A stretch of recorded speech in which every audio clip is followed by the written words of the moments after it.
A week is a good chunk of time. Can't let more than a week go by without taking a look and a measure to see how you're doing. John joins this little sales company. He's supposed to make 10 calls the first week, just to get acquainted out there in the marketplace. Would it be legitimate to call John in on Friday and say what? How many calls did you make? That's legitimate.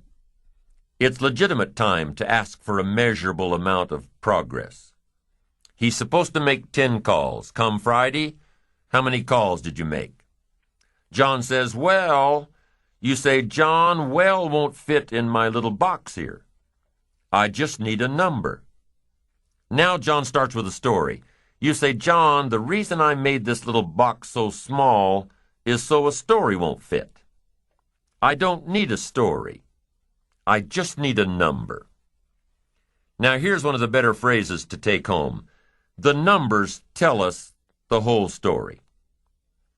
On you personally, the numbers tell us the whole story. Success is a numbers game. There are 3 important questions to ask yourself in this area. Here's number 1. How much money have you saved and invested during your career? Second question. In the last 90 days, how many books have you read? To invest in the miracle of your mind, give you ideas to ponder, fashion your future with meticulous care. How many books have you read in the last 90 days? Third question, in the last 6 months, how many classes have you taken to improve your skills or to develop new skills for your future and your family? How many classes in the last 6 months? I'm telling you, numbers tell us everything. Success is a numbers game. You've got to make progress. You've got to make progress in reasonable time. You've got to take a look at the numbers and see how you're doing. It's the name of the game. How often should you weigh the new baby? Well, you say, I'll weigh the new baby next spring. No, you can't wait until next spring. Don't you have to weigh the new baby often? And the answer is yes, of course. To see what? To see whether it's gaining weight or it's losing weight. What if it's losing weight? The alarm bells have got to go off. You can't let a little baby lose weight very long. It's called disaster. These numbers are important. How often should you check the corporation to see if it's healthy or not? You say, well, in a couple of years, we'll get all the accountants together. No, you'll be out of business. In Las Vegas, the big gambling houses, guess how often they put together a financial statement to see where they are? Several times a day. Why? So much is happening. If you don't learn when to shut down some of those tables, you'll be out of business by midnight. You can't wait till midnight. You can't wait till tomorrow. Tomorrow's too late. You've got to know the numbers. What is your cholesterol count? You don't know and you don't care? You've just got your fingers crossed for the future? We'd better come and get your family and take them to safety. Come on, be responsible for the set of your own sail. Leave it to no one else but yourself, and learn to refine these numbers for yourself. How many pounds overweight should you be at age 50? John says, well, I've got big bones. Well, we'll give you 10 pounds for big bones, but hey, 25, 30 pounds, and we've got to turn on the caution light at home and at the office. Somebody says, what's that flashing caution light? John's up about 20, 25 pounds. 35, 40 pounds, and the flashing red light comes on at home and at the office. Somebody says, what's that flashing red light? John's up about 40 pounds. 50 pounds, and the siren goes off. Somebody says, what's that siren? John's over 50 pounds. I'm asking you to take charge of your own life. Be responsible for your own life. Be responsible for your own retirement. Be responsible for your own health. Don't just drift along with the crowd. Those who don't care to be responsible about the numbers, meticulous about the numbers. Some of these numbers have got to be coming down, like your cholesterol. Some of these numbers have got to be going up, like the number of books in your library. Don't be satisfied until you've looked at all your own numbers, and be responsible. Don't wait for somebody to come along. What if nobody comes along? You've got to be responsible yourself. Results are the name of the game. Let's check the numbers. Don't be satisfied with anything less than the best of numbers. Jesus walked along one day and saw a fig tree. Interesting story. And as Jesus looked suspiciously at this fig tree, he said to his disciples, "Does that fig tree have any figs?" Do you think that's an important question? I'm telling you, for a fig tree, it's an all-important question. Does it have any figs? His disciples said, "No, sir. Of all the trees you were to pick, this particular fig tree does not have any figs." The story says Jesus lost his cool. One of the few times he lost his cool. Why? I think to make a point. A fig tree without figs? It is unacceptable. Jesus said, "If that fig tree doesn't have any figs, I suggest you promptly take it out."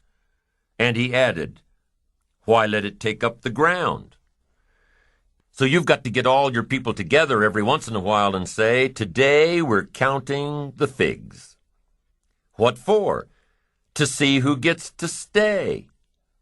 Why? It's the name of the game. Results. Now, what if your results are not that good right now? What if you're going through some tough times and aren't quite sure what to do next? You know why I do seminars and lectures and write books and audio programs? So I can attend them all myself, read it again myself, listen again myself. I don't do it just to hear myself talk, and I don't do it for the money. I do it because the teacher always receives the greatest lessons he seeks to teach others. What's the best way out of a blue mood? Talk somebody else through theirs. What's the best way out of a mental energy slump? Talk somebody else through theirs. What's the best way to start solving your own problems? Talk to somebody else about theirs. Why? Because when you start talking someone else through their blue mood or their mental slump or their problem, you'll hear yourself say amazing things.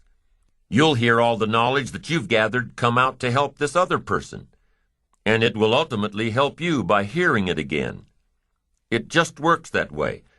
It's often easier to tap our resources for somebody else than it is to tap them for ourselves. Sometimes defeat is the best beginning. Why?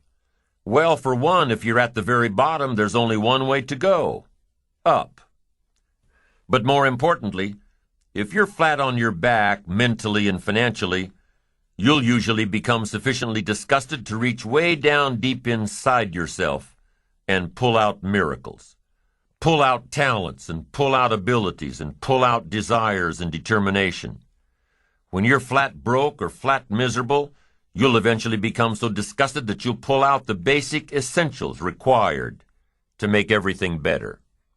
And it's in the face of adversity that things begin to change, that you begin to change. With enough disgust, desire, and determination to change your life, you'll start saying, "I've had it. Enough of this. No more. Never again." Here's where the miracle begins. I've had it. Enough. No more. Never again. These words and these thoughts really rattle the power of time and fate and circumstances. And these three things, time and fate and circumstances, all get together and say, "Okay, okay." We can see that we have no power here. We're facing some major resolve. This guy's not going to give up. He's had it. He's done with all this nonsense. We better step aside and let this guy get by. Resolve.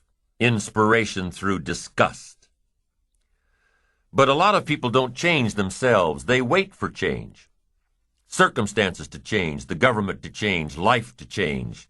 What'll that do? Not much. These poor unfortunate folks accept their defeats and wallow in their self-pity.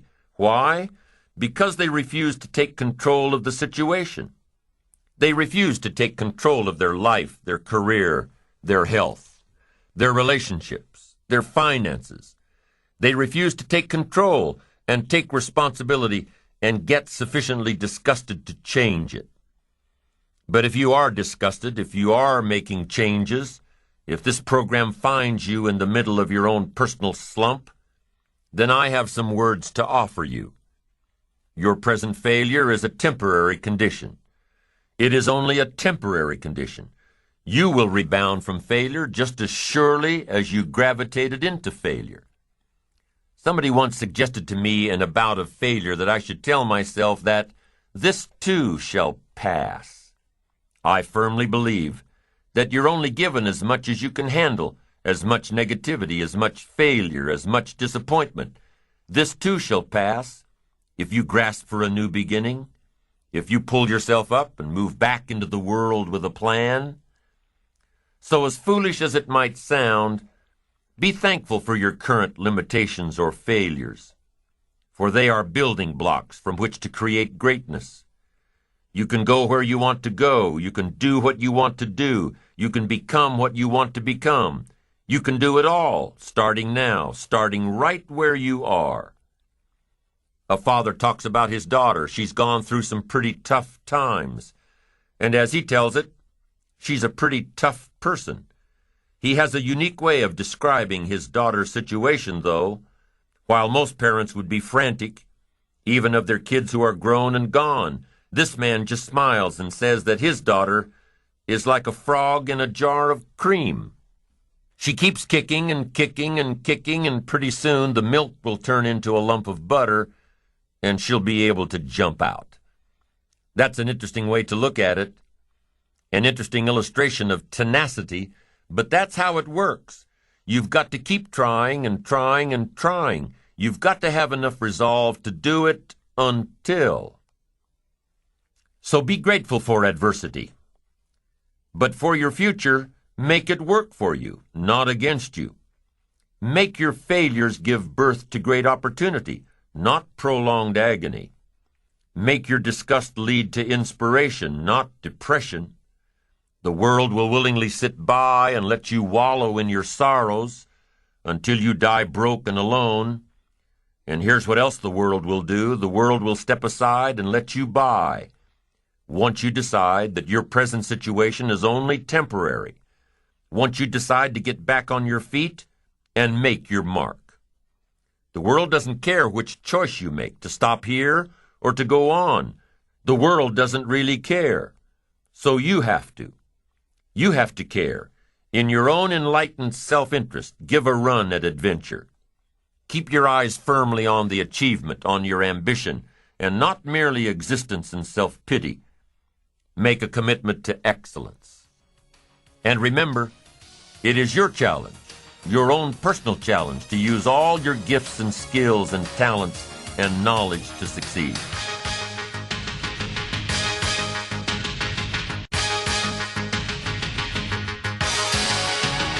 Now here's another thought for you. It's a big thought.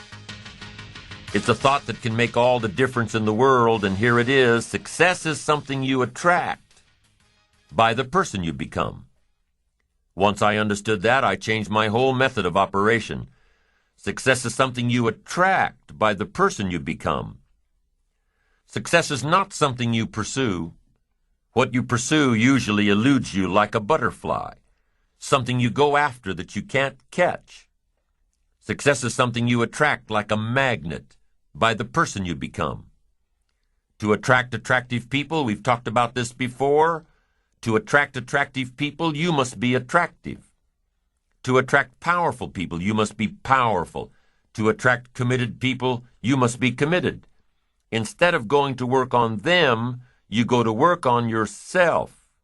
You work harder on yourself than you work on the job. And if you become, you can attract. The whole key is to make yourself valuable. The key is to make yourself attractive. The key is to make yourself skillful, competent, willing, powerful, unique, sophisticated, cultured, being able to manage, in control, healthy. The whole key really to the future is personal development. Because the greatest gift you can give to someone else is your personal development, self-development, self-investment. The greatest gift you can give is your own personal development. If I become 10 times wiser, 10 times stronger, 10 times brighter, 10 times more competent, think of what that will do for my success. If I grow, think of what that will do for my future. Self-development earns success. Self-investment earns respect. And the only way to make a better and better and better investment in your future is to become better and stronger and wiser and more competent. And the more attractive you become, the more attractive you are. And the more attractive you are, the more you attract success. Self-development, self-investment attracts success. That's powerful. Now here's what would be pitiful if your income grew and you didn't grow. Because here's what usually happens. If your income takes some jumps, it's best that you grow quickly up to where your income is. Why? Because otherwise your income will soon come back to where you are. Somebody once said, if someone hands you $1 million, best you become a millionaire so you get to keep the money. I'm telling you, success doesn't want to hang around an incompetent person. That's the problem with winning the lottery, the lack of self-development to be able to master it and keep it. And now the fortune is bigger than the person, rather than the person being bigger than the fortune. If you're a parent, use that as a challenge to grow personally. Use the challenge of parenting to grow. See what you can become. One ancient writer said this, "Here are some reassuring words. God's arm is not short." Aren't those reassuring words? God's arm is not short. You can't think of anything more pitiful than a God with a short arm. Poor God, his arm's too short. He can't reach all the way. Can't reach out to all of us. This writer said, no, be reassured. God's arm is not short. He can reach all the way, and he can reach everybody. Shouldn't that be said of every father, of every mother? They can reach all of their children. They can reach all the way. They don't lack stories and illustrations. They don't lack wisdom and power. And the only way you can become that kind of parent, the only way you can keep up that process, is by personal development, by becoming better than you are, stronger than you are, wiser than you are, becoming, growing, so that your investment grows. As your children grow, you grow. Your power grows, your influence grows, your wisdom grows, your command of the language grows. You see, that's what's challenging, to be involved in a situation that makes you grow. If that situation is success, keep growing to be bigger than your fortune. If that situation is failure, keep growing until you're bigger than the problem. Keep growing, keep becoming, keep doing it until. Now, there are two qualities that can increase your chances of success. Two very important qualities. Number one, patience. Number two, persistence. Let's talk about patience for a moment. Patience is what? Learning to handle the passing of time. Now, once you've had an appetite for success and you start going for it, now you've got to learn to handle the passing of time. Here's why. It takes time. It takes time to build a corporate work of art. It takes time to build a symphony orchestra with flawless music and harmony that sends you on flights of ecstasy, to be remembered long after the orchestra has shut down and the lights have gone out. It takes time to put harmony together. It takes time to build a life. It takes time to build an enterprise. It takes time to get through school. It takes time to develop and grow. So give your enterprise time. Give your business time. If you're in management, give your people time. If you're a parent, give your kids time. Don't be too short, too quick. Give them time. Now, not forever, but time. It takes time. Here's the ultimate challenge. You've got to have patience with yourself. It takes time to make changes in habit and discipline. It takes time to correct old errors in judgment. and to finally give up old blame and pick up new responsibility. I'm telling you, it took me some time. I used to blame the government and blame taxes and blame the company and blame the marketplace. It took me a long time to give that up. That was a pretty comfortable list to explain my empty bank account, pennies in my pocket, nothing in the bank, not doing well, embarrassed by my situation. It took time to give that up and only blame myself. That took a while. So have patience with yourself, number one. And number two, while you're dealing with the passing of time, number two is to keep doing it. Be persistent. Be tenacious. Keep doing it until.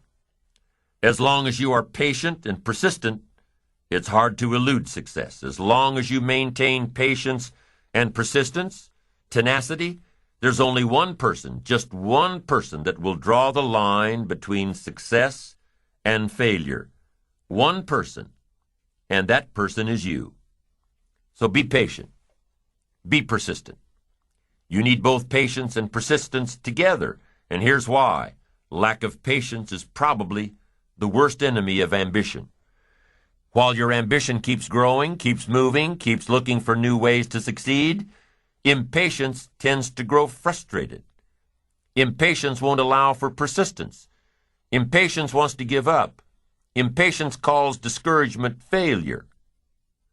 But your ambition won't let you give up so easily, not if you're persistent.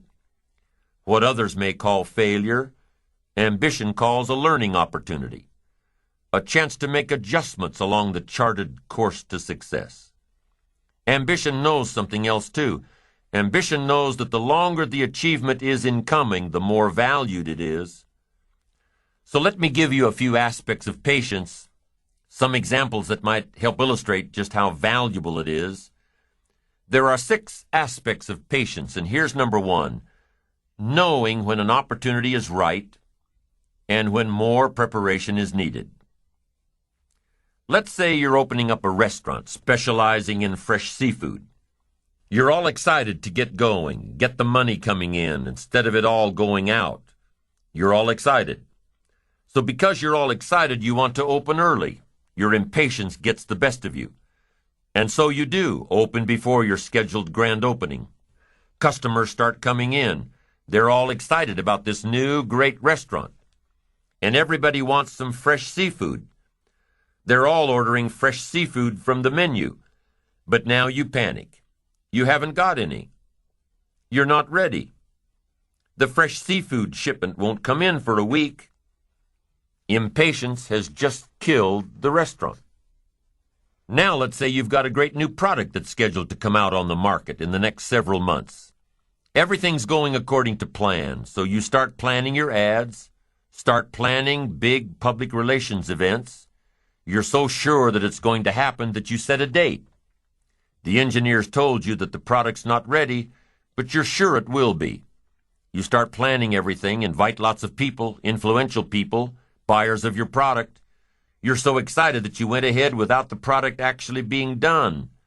Come the week of the grand unveiling, the engineers come to you and say it still doesn't work. Your impatience just lost you credibility in the marketplace. That's number 1. Be patient in knowing the difference between when the opportunity is right and when more work needs to be done. Here's number 2. Remain alert, even if opportunity doesn't come right away. Make sure that your patience allows you to keep your eyes open and ready for opportunity. Keep looking. Be patient. Number 3, keep preparing for opportunities, even if there's a delay. Even if things aren't going just the way you think they should, keep your disappointments at bay and keep getting ready for opportunities. Be prepared. Always be prepared. Don't let impatience allow you to give up. Number 4 in patience. Take the little setbacks in stride. Take the little successes in stride. Don't let small disappointments discourage you. Don't let the little successes delude you. Avoid the emotional roller coaster that will always disrupt your plan. Number 5, if you're waiting on the decisions of others, be patient. You cannot control the decision-making abilities of others. You cannot control their timing. If your project was to come up before the board in one meeting and time ran out, and they moved your project to the top of the agenda for the next meeting, be patient. Don't be frustrated about what you have no control over. And number 6, take a vacation from your ambition. If you've been working day after day, week after week, month after month without a break, take a vacation from your ambition. The patient person, secure in their ambition, knows that the drive and ambition will still be there, even after some time off. As a matter of fact, with some time off, the ambition will have a stronger pull than ever when you come back to it. Persistence is patience in action. Persistence is creative, always looking for new opportunities. Persistence is courageous. It doesn't give in to fear. Persistence is hopeful. It doesn't let discouragement through the door. Persistence is positive. It keeps you on track with your plans and your goals. And the last thing that persistence is cheerful, not gloomy, cheerful. Persistence knows that gloom and depression and disappointments waste energy. Cheerfulness creates it. Patience and persistence are both required for success. And as we end this side, please remember that success and failure are also intricately intertwined. For without failure, you can never appreciate success. And quite often, without failure, there will never be success.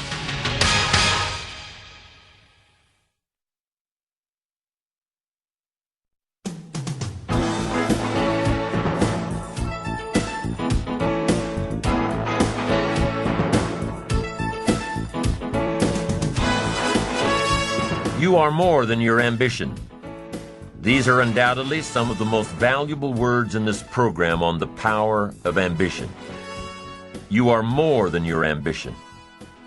You can't serve your ambition. No, your ambition must serve you. If you serve your ambition, you become less than your ambition. If you don't allow your ambition to serve you, your ambition won't have any resources to pull from, to grow, to maintain. It won't have a reservoir of strength and discipline and ingenuity and creativity. If you serve your ambition, it will be weakened. There will be nothing to revive it, replenish it. So how do you make sure that your ambition is serving you? Let's review the methods for building your ambition. The principles for building your ambition, the building blocks, the fundamental philosophies that we must continue to work on so our ambition will continue to serve us, work for us. Let's go through these one more time, because these building blocks help develop the foundation of good, strong ambition. Here they are.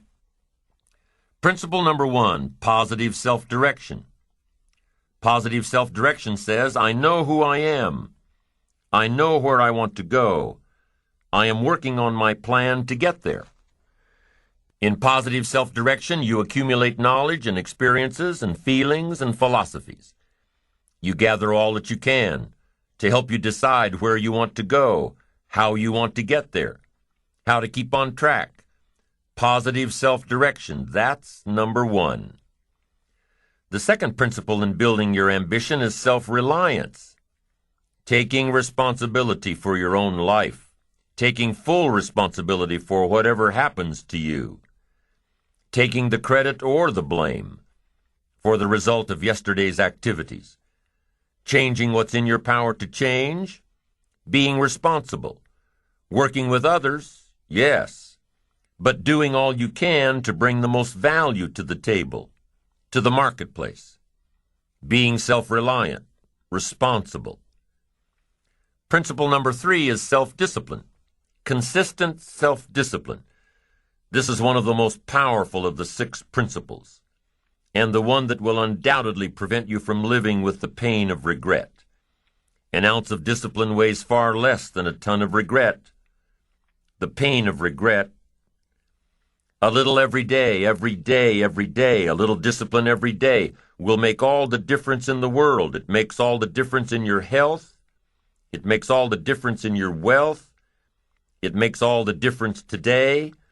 And this discipline, consistent self-discipline, practiced at the daily level, will make all the difference in your tomorrows. Here's number 4. The fourth principle for building your ambition is self-enterprise. To keep your eyes open and your mind active, to recognize an opportunity and to grasp it. To consistently create opportunity. To be disciplined enough and prepared enough to take advantage of the opportunities around you. An enterprising attitude says, find out before action is taken. Do your homework. Do the research. Be prepared. Be resourceful. Do all you can in preparation of what will inevitably come to you. What you're preparing to come to you, self-enterprise. Number 5, working with others. The fifth principle of building your ambition is manifested by working with others. Being able to share the spotlight, keeping your ego in your back pocket, and giving others credit when credit is due. Caring enough about others to offer a kind word, a thoughtful gesture, a helping hand. It's like I said before, it's hard to find a rich hermit. The next time you say the Pledge of Allegiance, notice that it starts with the word I and ends with all. A country can't be built by one person.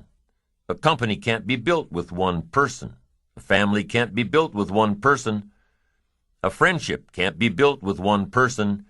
Each of us needs all of us to succeed.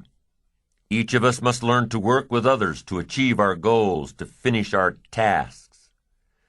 Here's number 6. The sixth principle for building your ambition is self-appreciation. You must develop a strong appreciation for the conclusions that you have made, for the sail you have set, for the philosophies you have adopted, for your own methods, your own style, your own model of success. Remember here that success is the steady progress toward your own personal goals, and self-appreciation is crucial in keeping you moving toward those goals. So there you have a review of the 6 principles necessary to build your ambition. During our past sessions, we have also learned how to bring balance to our work and personal lives, to understand the rewards of ambition, that it's okay to be rich and wealthy, and to come to understand that success and failure are part of the same process. Through the consistent practice of everything we have covered in this series, you will begin to develop 3 cornerstones of the ambitious life: focused concentration, resilience, and integrity. Focused concentration, resilience, and integrity. By developing these traits, by incorporating them into your character deep within your very being, you will allow your ambition to serve you. You'll be able to direct your ambition to achieve even your wildest dreams, and you'll have the satisfaction of knowing you're on the right course. Together, these 3 cornerstones bring stability to your ambition. Stability, which is the most valuable asset in pursuit of achievement. We'll cover each of these, focused concentration, resilience, and integrity, in depth, but the key point here is that each of these cornerstones is cultivated only through the practice of the 6 principles of building your ambition. The 6 principles, worked on consistently and simultaneously, will develop these 3 traits in your character. Here's number 1, concentration. Focused concentration. We talked about this in time management, but the key to building your ambition, keeping on track with all of the principles, is focused concentration. You've just got to zero in. You've got to identify your target and let nothing stand in your way. You've got to keep your eye on the target until you've released the arrow. Let nothing capture your attention unless it's in the best interest of your ambition. Let not an obstacle come before you without getting around it. going over it, going under it, trying a different path until you get there. Concentration in sports is crucial. The consummate professional on the field or on the court won't hear the jeering of the crowd. Their concentration keeps all noise and clutter at bay. They have one thing in mind, and that's moving the ball. You have to have just one thing in mind, keeping on track, closing out all the noise and the clutter that gets in your way, going around all the obstacles of negativity and influence. In a tennis match, how long does it take for your opponent to return the ball? Not very long. And what if you lose your concentration? Game's over. One little slip of concentration, just that fast, one little slip of concentration. Your opponent puts the ball by your feet, and there goes the tennis match. In a major presentation, just lose your concentration for a flash of a second. And I'm telling you, you could lose it all. All the hard work, all the long hours, all the preparation, all the momentum building to that crucial presentation could be gone if you don't keep your concentration. If you don't watch your audience, if you don't keep your mind on what you're doing, if you don't keep focused on the task at hand, it could slip right on by you. Wherever you are, be there. Whatever you're supposed to be doing for the moment, do it. You can't be thinking of everything you have to do at one time. All the time. You have to concentrate on just one thing at a time. One project, one job. You have to take it one task at a time and complete it. Do what you've set out to do. Keep your mind only on that one task. Why? If you don't, you won't accomplish anything. Concentration takes a lot of discipline. It takes a lot of discipline to demand privacy, to keep the do not disturb sign on your door while you're in the middle of an important job. It takes a lot of discipline not to answer the phone every time it rings at home. That's why they make voicemail and answering machines, so you don't have to answer the phone every time it rings. Your family will appreciate an uninterrupted dinner hour. Your night work will get done a whole lot faster. Concentrate on the work at hand, and demand of yourself the discipline to stay focused. If you have a long list of things to get done within a day, do the toughest ones while your concentration is at its peak. If you're a morning person, get the job done in the morning.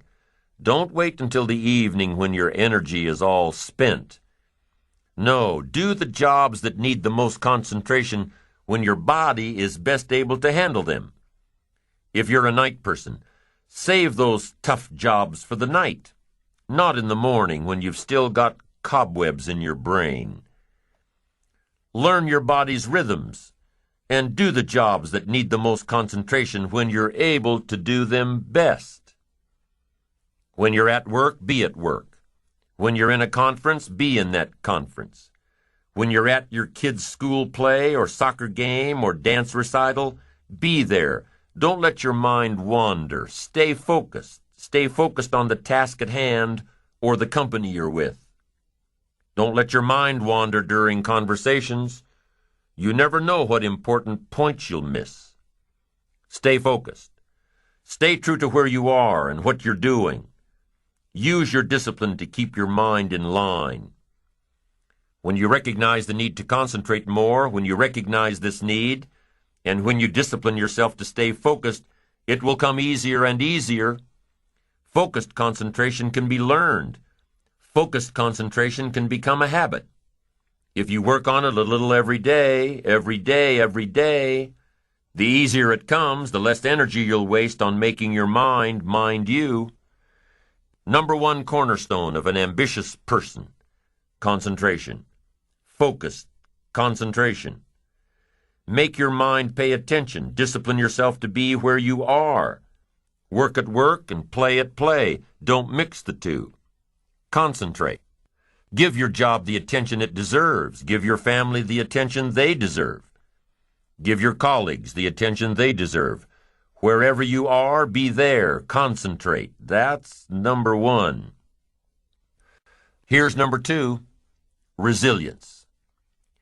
Resilience, the ability to return to the original form after being bent or being stretched or being compressed. That's the dictionary's definition of resilience. The ability to readily recover from illness or depression or adversity. Resilience, being able to withstand setbacks, broken hearts and broken dreams, financial crisis, loss of loved ones, loss of enterprise, and loss of health. How would you ever handle it if you lost everything you had today? What would your next step be? How long would you be depressed and upset and angry? What would it take for you to pull yourself up and start all over again? How resilient are you? Could you handle it? Could you learn from all your disappointments and start all over again? What would it take? Well, number one, it would take a lot of self-discipline. It would take a lot of positive self-talk to muster up the energy to begin again. It would take a lot of concentration to block out the noise and the clutter of all the negative voices trying to get through, your negative voices, and the negative voices of others around you. It would take a lot of discipline to balance the fear and anxiety with the knowing that if you did it once, you can do it all over again. It would also take what? A lot of self-reliance. Whether your losses had anything to do with you or not, your future success has everything to do with you. It would take a lot of self-reliance to avoid blame. What's happened has happened. You would need to get on with your life and begin again. It would take a lot of faith. It would take a lot of faith and trust in God to move ahead. If you lost everything tomorrow and were gathering all the courage to try again, it would take a lot of self-appreciation, knowing that you have the skills and the talent and the strength to do it one more time. Resilience, the ability to bounce back from adversity, no matter how large or how small. You lose a client, one of your biggest ones. Accounts for over 25% of your gross revenues. Losing this client is going to hurt financially and emotionally. Losing this client is going to negatively affect things for a while. The first thing you do is to figure out why you lost this business. What role did you play? What part are you responsible for? You just can't rant and rave around the office yelling and screaming at those around you. Even if it was the wrongdoing of someone else, you can't act like this. It's not professional. No, you'll lose respect. Respect that's hard to regain once you've lost it. Respect of those you work with, trusted colleagues, valuable support people. You have to approach the situation rationally and figure out how to bounce back from your loss. You have to evaluate the situation and then start a plan to recapture the lost business. Increase your market share with other businesses. Network with associates to bring in a similar client or a larger one. You can't sit back and dwell on what's happened. No, you've got to get back into the marketplace and recapture what's been taken from you. Get back at it and replace what's gone. Now maybe your loss is a personal loss. Death of a loved one, divorce, loss of a very special friendship. If your loss is a deeply personal one, you must approach the situation a little differently. You must be patient with yourself and give yourself time. Time to grieve, time to mourn, time to regroup. The stages we go through in loss, be it death of a loved one, death of a relationship, or death of an enterprise, the stages we go through are beautifully defined in Elizabeth Kubler-Ross's book, On Death and Dying. If the death is a literal one or a figurative one, the stages are the same. Denial, anger, bargaining, depression, and acceptance. And only by going through these stages and reaching acceptance can we rebound and begin again. It's said that children are often more resilient than adults. Why? Well, maybe it's because they don't evaluate their current situations based on past experiences. They approach it in a fresh way, a new way. And in their own minds, they deal with loss much better than adults. Children who grow up in the unfortunate circumstances of poverty or abuse or neglect, children who grow up in these conditions and become successful, are known as dandelion children. Because if they can succeed and prosper with terrible conditions, they can grow anywhere. It's important to be more like a dandelion child, to be able to grow and prosper and succeed despite our current conditions, to be able to grow and prosper and succeed despite our losses, to be resilient. Cultivating a resilient character turns what others would call failure into success. A resilient person won't give up. A resilient person will, in spite of all obstacles and setbacks, keep doing it until. In their book, The Resilient Self, Stephen and Sybil Wolin have studied the characteristics of resilience and have found 7 key skills which comprise it. To build a resilient character, you must have, number 1, insight. The ability to ask tough questions of yourself and be honest with your answers. If you had something to do with your loss, be honest and responsible for it. Number 2, resilience is independent. A resilient person counts only on themselves to bounce back into life. Number 3, although resilience is independent, it's also tied to others. The more people you are responsible to, the greater the motivation to begin again. The stronger the reason, the stronger the action. The 4th component of resilience is initiative. The ability to take charge of the situation, the ability to take charge of the problem, the ability to stand up and do whatever is necessary to get back on course. A resilient person is, number 5, creative. Being able to look at the situation and creatively determine the best way out, to look for solutions, to be enterprising in your approach towards starting over. A resilient person has humor. Number 6, a sense of humor. They may cry till they start laughing, but a sense of humor is so important when turning your life around. You've got to take your ambition seriously, and you've got to take yourself seriously, but you've also got to be able to laugh at yourself sometimes, your situation. Somebody says, you'll look back on this and laugh someday. Well, maybe today is the day to start. A sense of humor, number 6. And here's the last one, morality.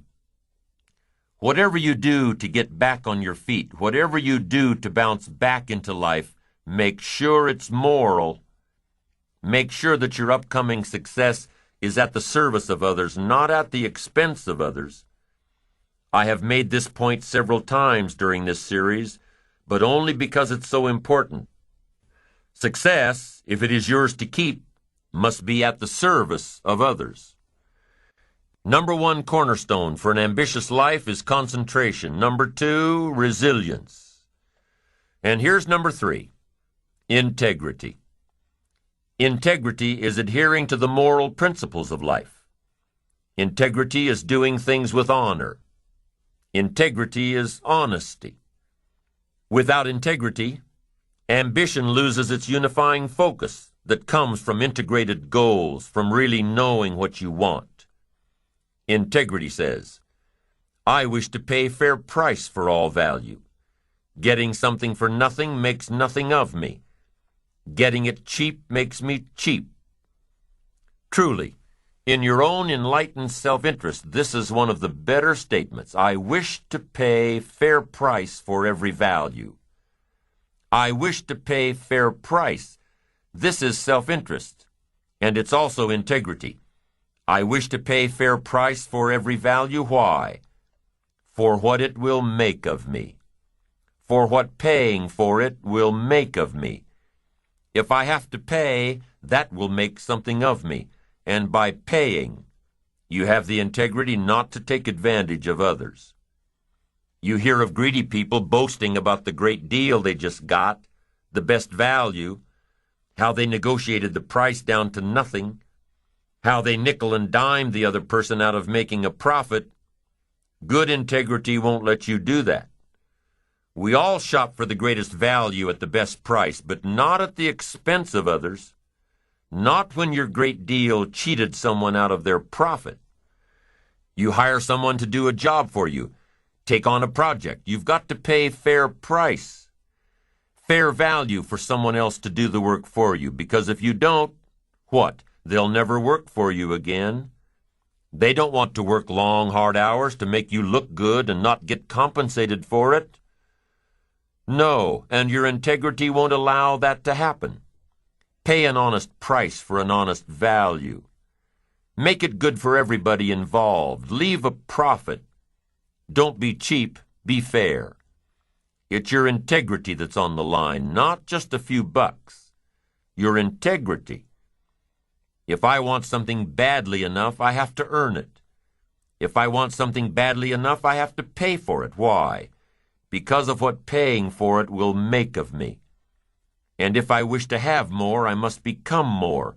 I must earn more. And how much should you earn? As much as you possibly can. You must always strive to do all you possibly can. The essence of life is growth. Doing, becoming, striving, growing, achieving. Be like the tree that grows as high as it can. Be like the bird that soars as high as it can. Be like the flowers that bloom as much as they can. Whatever course you set your sail to, do as much as you can to get there. It's part of integrity. Honestly doing all you can in pursuit of what you want, in pursuit of what you'll become, and whatever you sign up for, finish it. Here's a great story about integrity. The Apostle Paul, this great man, said, I'm about to go, and here's the reputation I want when I'm gone. Here's what I want people to say about me. He said 3 things, and here's number 1. I fought a good fight. Let that be your reputation. You fought a good fight. You kept out the ideology that wanted to capture your children, threatened every enemy that ever threatened you, fought like a parent protecting children in the home front. Let that be your reputation. You fought a good fight, and whether or not you won, at least let your reputation be that you fought a good fight. Fought for your rights, fought for the game. You fought for your integrity. You fought for honesty. You fought for success.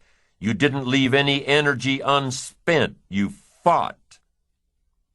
The major key to have success of any kind, you've got to leave this reputation behind. I've fought a good fight. Wow. And here's the second thing Apostle Paul said. Number 2, I finished the task. I stayed until it was done. They gave me a task, and I finished it. I didn't leave it half done. I never walked off the court in the 3rd quarter. I stayed. I finished it. What a good reputation. Finish it. Finish your assignment. Finish the project. Finish the contract. Finish it. Finish whatever you've signed up for. Then number 3, here's what he said. I kept the faith. Boy, that's important. Keep faith with your family. Keep faith with your church. Keep faith with your enterprise. The group I belong to, we pledge our faith, our unwavering confidence in each other. Each of us pledge that to all of us. And I wish for you to be in a group that has so much integrity. You want to be involved with people who pledge and keep your confidences. Allstate says you're in good hands. That should be the reputation of all of us. Develop the reputation of good hands so that no matter where you go, you will represent your family well, represent your company well, have integrity, honesty, success at the service of others, not at the expense of others. And at the end of the road, don't you want to be able to say, I fought a good fight, I finished the job, and I kept the faith? Of course you do. And that last part, keeping the faith, is not that easy. What is the master prayer? Lead us not into temptation, but deliver us from evil. Help us keep integrity in spite of the evil, in spite of going through the valley of the shadow of darkness, that we will not fear that evil will dislodge us from our integrity.